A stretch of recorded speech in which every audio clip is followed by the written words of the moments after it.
iPhone X versus the Samsung Galaxy S8 Plus. Which one of these phones is actually faster?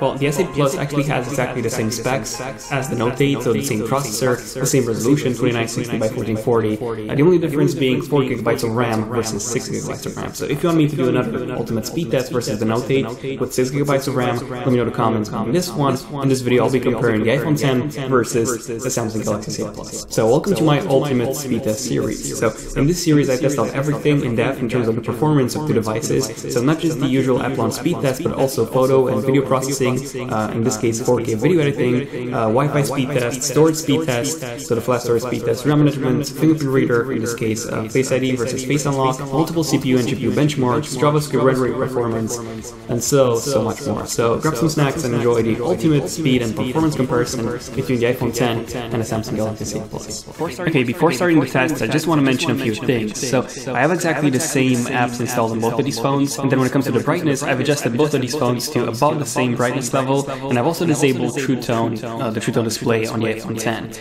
Now, auto lock is set to never on the iPhone X, and it's set to 10 minutes on the S8 because that's the maximum you can set. I've then removed the SIM card from both, and also the microSD card from the S8 Plus, because you don't want any of the apps running from the external storage, which by the way is much slower than the internal one. I've then placed both phones in airplane mode. I've disabled Bluetooth, Wi-Fi is turned on by the way, screen rotation is locked to portrait mode, do not disturb mode is on, and also the volume, I've set the volume to basically 0, so silent on both of these phones. So that's pretty much it when it comes to setup. Now if you take a look at the battery is at 100% on the iPhone X, and while I was doing the setup, it went down to 98% on the Samsung Galaxy S8 Plus. I've then closed all the apps running in the background, so everything is set up and ready for the actual tests. Okay, so starting off with the specs first, on the iPhone X we have 3 GB of RAM, and then we also have the Apple A11 chip, which comes with 2 high-performance cores clocked at 2.39 GHz each, and then also 4 low-performance cores at about 1.6 to 1.7 GHz, and then the Apple A11 chip is based on the 10nm process. My Samsung Galaxy S8 Plus, on the other hand, comes with 4 GB of RAM, and then the Exynos 8895 processor, so this is the international version, and it comes with 4 high-performance 2.3 GHz cores, and then 4 1.7 GHz low-performance cores. And this is also based on the smallest 10nm process. And when it comes to the display resolutions, we have 2436 by 1125 on the iPhone X, which translates to PPI of 458, and on the S8 Plus we have 2960 by 1440, which translates to a PPI of 529. Moving on to section number 2, and the first test from this video, we have the app launch speed test, so exactly the same apps on both. Okay, so I've started a timer on both, and I'm just going to launch quite a few apps, so some news apps at first, then some social apps, then some games, and some more advanced games, and then at the end I'm going to do a video editing test and a photo editing test to see which one of these phones is actually better. So at the moment we have the camera app launched on both, so I'm just going to take 3 photos with each, and they're pretty much the same when it comes to the speed. So the iPhone X is actually ahead right now when it comes to Crossy Road. So I'm just gonna tap this 3 times, I'm gonna go back, and I'm gonna launch Hitman Go, which is, by the way, one of the best games for a mobile device. Definitely give it a go. Haha, give it a go. It's an amazing game. It's like a puzzle game, one of my favorites. And as you can see, the iPhone X is ahead of the S8 Plus, but not by that much. So the S8 Plus is almost finished up loading Hitman Go, and the iPhone X is already loading up Temple Run 2. So I'm going to speed up the process because I don't want to bore you. And Temple Run 2 is almost loaded on the iPhone X, so play. I'm just gonna wait until the map centers, and I'm going to move on to Minecraft, which is the next game. So Minecraft isn't really a demanding game, but I want to see how fast each phone generates a new world. So the Samsung Galaxy S8 is pretty far behind when it comes to the test. So the iPhone X is already loading up Dead Trigger 2, which is actually one of the most demanding games you can actually get. So the S8 Plus is almost finished loading up Minecraft. The iPhone X is almost done with Dead Trigger 2. There we go. The game is perfectly fluid. So I'm going to move on to the next game, which is GTA San Andreas. Cannot believe that we've gotten to a point where we can actually play console quality games on a handheld device, on such a small device. So GTA San Andreas, this was, one of those games that you used to play years ago on a PC, on a console. I didn't have a console back then, but it was one of those games that, everyone had to play. But yeah, at some point we'll probably see GTA 4 on iOS and Android pretty soon actually, so it might be coming in the next few years most likely. So iPhone X, as you can see, is almost done with all the tests. So this is the photo export test. That was an 8K image, and now the last one is is exporting a 10-minute 4K video. So this is something that I've shot with my GH5. So essentially what I've done is that I've recorded 1 minute of 4K video at 30 frames per second with my Panasonic GH5, and I just copied the clip 9 more times. So I have 10 clips, essentially 10 minutes of 4K video, and I'm going to see which phone exports this first. So the Samsung Galaxy S8 is almost done with the photo export test, so I'm just going to set the vibrancy. That was the only effect that I'm going to set. So let me just save this, and I'm going to speed up the whole video because this is going to take a few minutes, and let's see which phone is going to win. And after quite a few more minutes, the first phone to finish, and I'm guessing you're probably all expecting this, was the iPhone 10. So I'm going to stop the timer, and the iPhone 10 finished all the tests in 7 minutes and 3 seconds. Quite impressive. So let me just speed all of this up and see how long until the S8 Plus finishes. So almost a full 5 minutes later, the S8 Plus has finished in 12 minutes and 35 seconds. So a pretty big difference between the two when it comes to video export time. So the iPhone 10 was 1.78 times faster than the Samsung Galaxy S8 Plus in this case. Moving on to test number 3, I want to do a RAM management test and see how many of these apps, both of these phones, actually managed to keep open in the background. So starting off with the clock, this one was open in the background on both, then BBC News. This one actually had to reload on both, which is quite interesting. CNN, same thing, had to reload on both, but it was so much longer to wait on the S8. Twitter, same thing, had to reload on both. Pretty surprising. I was expecting the iPhone 10 to have at least some of these open in the background, but both of these phones have to reload all the apps from what I can see, again, from the beginning. So Crossy Road, same story. Hit and Go, yep, same thing, has to reload them. Let's try a different one. So let's try Temple Run. Same thing with Temple Run. This one has to reload again, but in this case, the iPhone 10 didn't really launch it at first. Probably I missed that. But when it comes to Minecraft, again, both phones have to reload it, so it's kind of interesting. So I was expecting, again, the iPhone 10 to have at least one of these apps open in the background, but that's not the case. Both of these have to reload every single one of them. So GTA San Andreas, there we go. The iPhone 10 has it loaded, perfectly loaded in the background. So I think that after this, all of the apps should be loaded on the iPhone 10. So Photoshop Express, this one, yeah, there you go. This one is fully loaded on the iPhone, and you can adjust the brightness, vibrancy, and so on. So it's fully usable. And when it comes to video editor, this one is actually fully loaded on both. So there you go. When it comes to RAM management, both did really bad, but the iPhone 10 did slightly better. Moving on to test number 4, I've closed all the apps running in the background, and I'm going to launch some of these apps again just to see how they behave on each of these phones. So I want to see the graphics, I want to see the startup time of some of the individual apps. So starting off with Minecraft, this one actually loaded first on the iPhone 10, not a huge difference, just about a 2-second difference. And now I'm going to create a new world, and I want to see which phone actually creates the new world first. I'm going to select the same seed on both, so create new world, and I'm going to select the offshore village seed, so essentially the maps would be the same on both of these devices.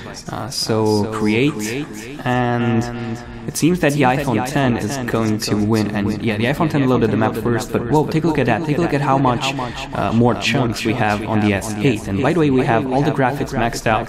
Everything is maxed out on both of these phones. Everything is exactly the same. Max settings, even the chunk distance is the same. And now it's fully loaded on the iPhone 10 as well. So when it comes to Minecraft, the iPhone 10 loaded up the game first, but the Samsung Galaxy S8 actually loaded the map first. Now moving on to GTA San Andreas, when it comes to the loading time, the iPhone 10 loaded up the game first. But when it comes to the actual graphics, let me just sync up this video. Just take a look at all the differences in graphics and the graphics quality between the two. So keep in mind that on the S8, everything is set up to the maximum graphics quality. So everything is on high. But for example, if you take a look at the package symbol, it's so much clearer.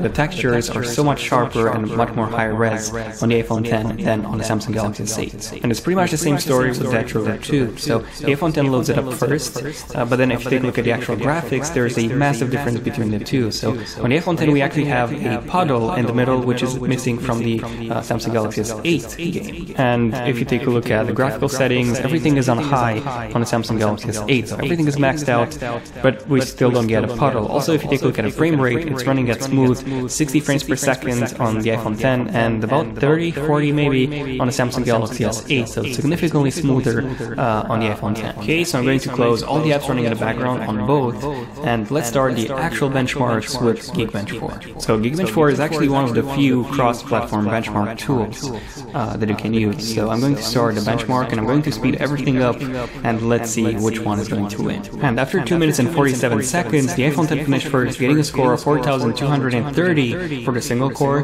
which is just insane. This is comparable to 2017 13-inch MacBook Pros and over 10,000 for the multi-core scores. And about 1 minute later, the S8 has finished as well, getting a score of over 2,000 for the single core and almost 7,000 for the multi-core. But as you can see, the iPhone, there's a massive difference between the two.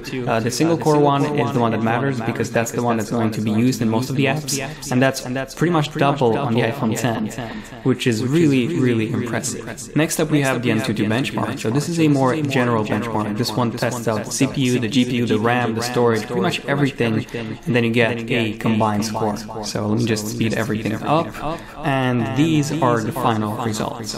So 315,000 on the iPhone 10 and 174,000 on the Samsung Galaxy S8 Plus. Now, if you take a look at the actual individual scores, the iPhone 10 basically won on all of them, but there wasn't that big of a difference when it came to 3D. So this is pretty interesting.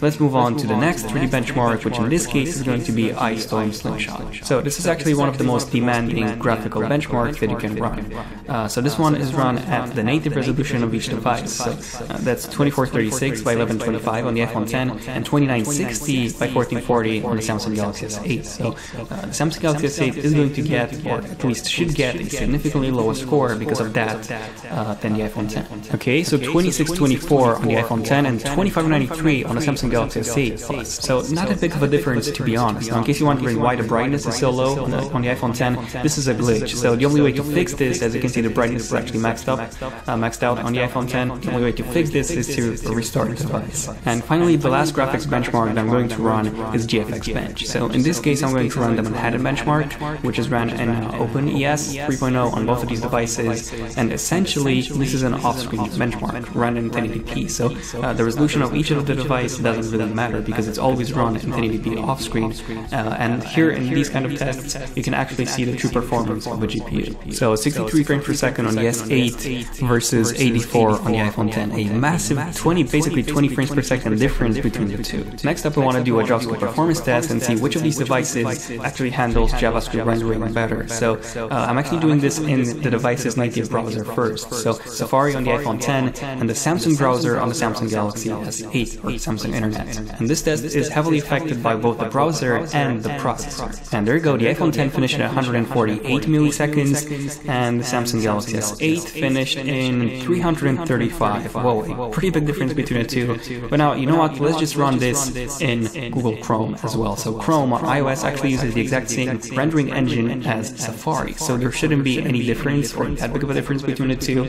And when it comes to Chrome on the Samsung Galaxy S8, we should see a pretty big difference between Chrome and the Samsung browser. So there you go, 138 milliseconds on the iPhone 10, which is essentially within the margin of error, and 795 on the S8. So when it comes to JavaScript performance, definitely use the Samsung browser on the S8 if you want the best JavaScript performance. But when it comes to the difference between these two, the iPhone 10, or at least the Apple 11 processor, and Safari just smashes the S8 in both Chrome and the Samsung browser. For the next test, I'll be using Passmark to see which phone actually has a faster internal storage. So on the iPhone, we have 457 write, 500, so about 500 megabytes per second write, and just over 1.1 gigabytes per second when it comes to the read speed, which is just insane.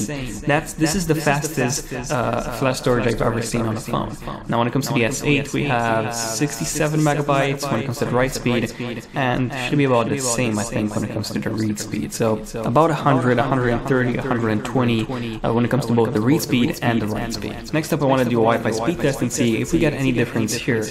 So I'm connecting to the same 5 GHz network, and I'm getting about 100 118 megabits per second when it comes to the download speed, and about 123, 124 when it comes to the upload speed on the iPhone 10. Now on the Samsung Galaxy S8, we're pretty much getting about the same, so about 100, almost 100 when it comes to the download speed, and about 100 when it comes to the upload speed. So pretty similar. Both of these are within the margin of error, and both of these have really fast Wi-Fi, so you won't have any issues in terms of Wi-Fi with any of these phones. And finally, I want to do a fingerprint speed test. Now, we don't actually have a fingerprint reader on the iPhone 10 anymore. We only have Face ID, and on a Samsung Galaxy S8 we have pretty much everything. We have iris scanner, we have Face ID, so to say, so face unlock, and then we have the fingerprint reader as well. So I'm actually going to use the fastest option on both. So that means on the S8 I'm actually going to use Face unlock instead of the iris scanner, which is significantly faster than iris scanner, but you can essentially trick this with a photo, by the way. So it doesn't detect that, it doesn't measure that, it only basically reads with front-facing camera an image, and that's how it scans, it detects your face. And they're really fast. I would say that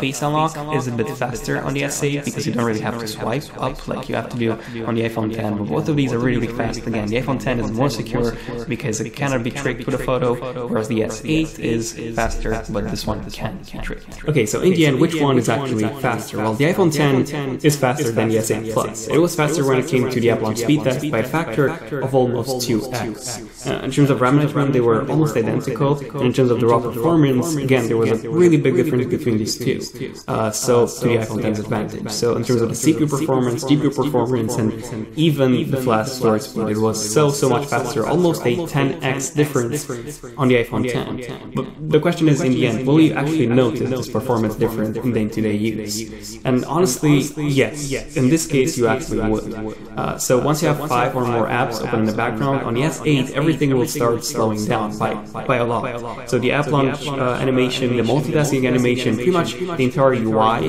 will start slowing down. Now, this is mostly because of how TouchWiz or Grace UX handles RAM management, or better off, how it doesn't handle RAM management. So honestly, there are ways to make the S8 faster if you really want to make it faster. So for example, you can disable Bixby, that's one way to do it, or you could disable a lot of Samsung's bloatware if you use a packet disabler, or if you decide to restart your phone. But in day-to-day use, every 7 minutes on the iPhone will be done in 12 minutes on a Samsung Galaxy S8. So pretty big difference, and obviously everything will just pile up when it comes to doing things and running tasks on these two phones.